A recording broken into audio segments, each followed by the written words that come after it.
Name the property use in the following. जो first one है वो a+4 + b, दो पहले लिखे गए हैं, तीसरे को ऐसे ही छोड़ दिया। इसी तरह पहले को छोड़ के दूसरे दोनों को ब्रैकेट में लिख दिया। ये एसोसिएटिव की तरह बिहेव कर रही है। सेकंड वाली को देख लेते हैं कि √2 + √3 जो है, अगर इनको √2 पहले लिखें, √3 बाद में, या बाद में लिखें और पहले लिखें, कि आगे जगह चेंज कर दें, तो भी ये क्लियर प्रॉपर्टी ही होते हैं अंडर एडिशन, क्योंकि साइन अंडर एडिशन का ही है। नेक्स्ट मेरे पास अगर x है तो उसके साथ उसका इन्वर्स मौजूद है, तो ये मेरे पास एडिटिव इन्वर्स है, क्योंकि इन दोनों को आपस में कैंसिल आउट करते हैं तो आंसर 0 आ जाता है। और वैसे भी अगर एक x है तो उसके पास उसका इन्वर्स मौजूद है -x, तो इसे एडिटिव इन्वर्स अंडर एडिशन बोलेंगे।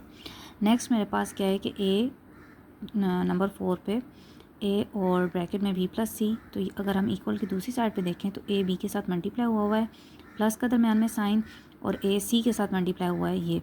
तो ये मेरे पास डिस्ट्रीब्यूटिव प्रॉपर्टी है कि अंदर डिस्ट्रीब्यूट किया गया है, तो distributive property under addition. Next मेरे पास फिफ्थ है 16 + 0। अब 16 + 0 = 16। अब ये कैसी प्रॉपर्टी हो सकती है कि 16 में ऐसा नंबर प्लस किया गया है कि वो 16 ही आ गया, मतलब उसकी आइडेंटिटी चेंज नहीं हुई। इट मीन्स कि ये एडिटिव आइडेंटिटी है, कि अंडर एडिशन ये आइडेंटिटी है, तो एडिटिव आइडेंटिटी से बोल रहे हैं। नेक्स्ट मेरे पास क्या, 100 को 1 से मल्टीप्लाई किया तो 100 आ गया।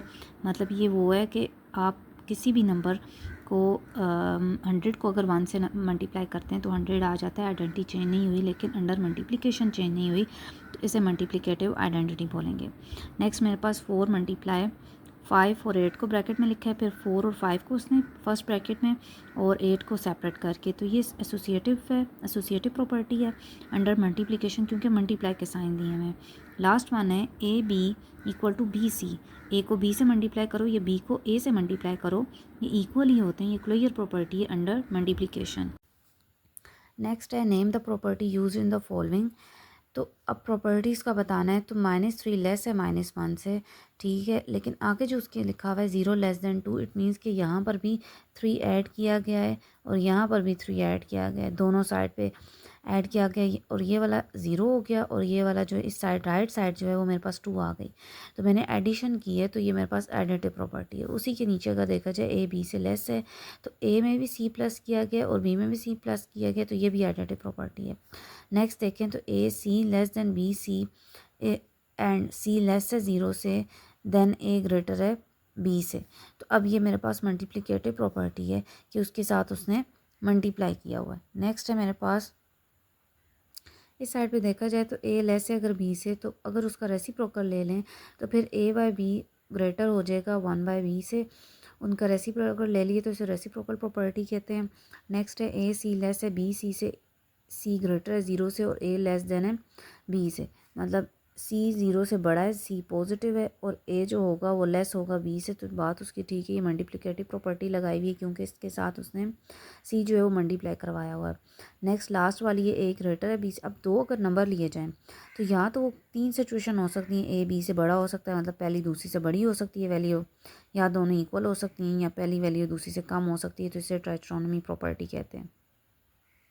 लास्ट क्वेश्चन है मेरे पास 1.1 का, insert 2 rational numbers between 1/3 and 1/4। 1/3 और 1/4 दो रैशनल नंबर्स हैं। इन दो रैशनल नंबर्स के दरमियान दो और रैशनल नंबर हमने तलाश करने हैं। तो सबसे पहले इन दो नंबर्स को ले लेते हैं और इनको आपस में ऐड करके 2 पे डिवाइड कर देते हैं। ये मीन होता है, मिड नंबर मिल जाएगा इससे मुझे। तो 1/3 + 1/4 डिवाइडेड बाई 2, तो पहले इसका एलसीएम ले लेते हैं। 3 और 4 का अगर हम एलसीएम लेते हैं, तो ये मैंने एलसीएम लिया हुआ है, तो मेरे पास 2 इसी मतलब 3 इसी तरह आ जाए, 2 2 ज़ा 4, 3 इसी तरह आ गया, 2 1 ज़ा 2 और 3 1 ज़ा 3, 2 2 ज़ा 4, 4 3 ज़ा 12, तो ये 12 आ गया। अब 3 के टेबल में 12 कब आता है, 4 ज़ा 4 हमने ऊपर मल्टीप्लाई करवाना होता है, तो 4 को 1 से मल्टीप्लाई करवाया तो मेरे पास 4 आ गया। आगे नेक्स्ट प्लस है, तो 4 के टेबल में 12 कब आते हैं, 3 टाइम, तो 3 को ऊपर मल्टीप्लाई करवाया 1 से, तो 3 आ गया, दोनों को प्लस किया। 7/12 मल्टीप्लाई में चेंज कर दिया, डिवाइड को मल्टीप्लाई में चेंज कर दिया, सिर्फ 2 था, इट मीन्स के नीचे 1 लिखा हुआ होता है, 2/1 है तो 1/2 कर दिया, तो 7 1 ज़ा 7 और 12 1 ज़ा 12 2 ज़ा 24। तो ये मेरे पास पहला नंबर आ गया, उसके मिड का नंबर आ गया। नेक्स्ट मेरे पास क्या है कि अब मिड में नंबर मुझे पता चल गया 7/24। तो 7/24 से अगर हम इसका फासला देख, मतलब इसके दरमियान वाला नंबर देख लेते हैं, तो इनका मीन निकाल लेते हैं, इनकी मिड वैल्यू देख लेते हैं क्या है। तो 7/24 +1/4 डिवाइड बाय 2, मतलब मिड निकालनी है ना इसमें भी वैल्यू, तो इसलिए हमने डिवाइडेड बाय 4 किया है। 24 और 4 का एलसीएम ले लेंगे इस तरह, 2 1 ज़ा 2, 2 2 ज़ा 4 और 2 2 ज़ा 4, 2 6 ज़ा 12, 2 1 ज़ा 2, 2 3 ज़ा 6 और 1 3 1 ज़ा 3। तो अब इन्हें आपस में मल्टीप्लाई करवा लेंगे, 2 2 ज़ा 4, 4 2 ज़ा 8, 8 3 ज़ा 24। ठीक है, तो 24 के टेबल में 24 का बार है 1 टाइम्स, तो 1 ऊपर मल्टीप्लाई करवा देंगे 7 के साथ, 7 1 ज़ा 7 प्लस 4 के टेबल में 24 का बार है 8 टाइम्स, 8 1 ज़ा 8, दोनों को ऐड किया 15/24। ये जो डिवाइड वाला 2 था इसको चेंज कर देंगे 1/2 में और इसे मल्टीप्लाई करवा देंगे तो 15/48 आ जाएगा। तो ये दो नंबर्स जो हैं वो हमारे पास इसके मिड में आ गए। सेम नेक्स्ट क्वेश्चन है, 3 और 4 के दरमियान में हमने दो वैल्यूज़ मालूम करनी है। तो हम सबसे पहले क्या करेंगे, 3 और 4 को ऐड करके उसको 2 पे डिवाइड कर देंगे, तो 7/2 मेरे पास फर्स्ट वैल्यू आ गई। नेक्स्ट मेरे पास क्या है, 7/2, मतलब अगर मेरे पास एक वैल्यू 7/2 आ गई है तो उसको मैं यहाँ से यहाँ तक उसका ले लूँगी। उसकी ये वाली वैल्यू निकालने के लिए मुझे इन दोनों का फिर मीन निकालना पड़ेगा, तो 7/2 को मैं प्लस कर दूँगी 4 में।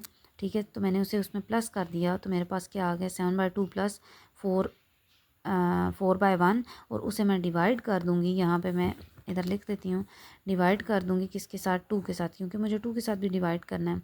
तो पहले इसका एलसीएम ले लेती हूँ, 2 है और इधर 1 है, तो ओबियसली नीचे 2 ही आएगा। 2 के टेबल में 2 कब आता है, 1 टाइम, तो 1 लिख लिया, 7 1 ज़ा 7 प्लस 1 के टेबल में 2 कब आता है, 2 टाइम, तो 2 4 के साथ मल्टीप्लाई करवाएंगे तो 8।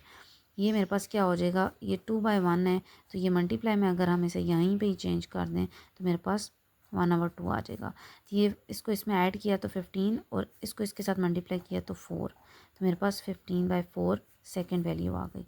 तो यहाँ पे मेरे पास 3 7/2 15/4 4, मतलब दरमियान 3 और 4 के दरमियान में दो वैल्यूज़ मैंने फाइंड कर। सेम उसी तरह 3/5 एंड 4/5 के मिड में वैल्यूज़ हमने मालूम करनी है दोनों। तो इन दोनों का पहले मीन ले लेंगे, दोनों को ऐड करेंगे, 2 पे डिवाइड करेंगे, एलसीएम ले लेंगे, सेम 5 है दोनों सेम, तो 5 के टेबल में 5 कब आता है, 1 टाइम, तो 1 को ऊपर मल्टीप्लाई करवा दिया। 5 के टेबल में 5 कब आता है, 1 टाइम, तो 1 ऊपर मल्टीप्लाई करवा दिया और यहाँ पे लिख दिया। दोनों को ऐड किया, 7/5 आ गई। ये डिवाइड जो 2 था इसको हमने चेंज कर दिया 1/2 में, तो 7 1 ज़ा 7 5 2 ज़ा 10, तो 7/10 मेरे पास फर्स्ट वैल्यू आ गई। नेक्स्ट है मेरे पास यहाँ पर 7/10 जो आई हुई थी वैल्यू, जो मैं यहाँ से एक 7/10, यहाँ पर एक वैल्यू मेरे पास 7/10 आ चुकी है। अब इन दोनों में से ये वाली वैल्यू निकालनी है मुझे, इन दोनों का मीन निकालना पड़ेगा। तो 7/10 में ऐड कर लूँगी 4/5 और उसे 2 पे डिवाइड कर दूँगी। तो 7/10 प्लस 4/5 डिवाइडेड बाई 2, तो एलसीएम ले लेंगे इसका 10 और 5 का, तो 2 5 ज़ा 10, 5 5 1 ज़ा 5 5, तो ये मेरे पास 10 ही आ जाता है। 10 आ गया, तो 10 के टेबल में 10 कब आता है, 1 टाइम, 7 1 ज़ा 7, 5 के टेबल में 10 कब आता है, 2 टाइम, तो 4 2 ज़ा 8, तो 7 + 7 या मतलब 7 + 8 मेरे पास 15 आ जाता है। और इधर जो डिवाइड है 2 उसको मल्टीप्लाई में चेंज करेंगे, 15 1 ज़ा 15 और 10 2 ज़ा 20, इसकी कटिंग की तो 3/4 आ गया। किसके टेबल पे कटिंग की है हमने, यहाँ पे हमने कौन सा टेबल यूज़ किया है, हमने यहाँ पे 5 3 ज़ा 15 और 5 4 ज़ा 20, तो 3/5 7/10 3/4 ये दो नंबर हमने खुद फाइंड किए हैं, और 4/5।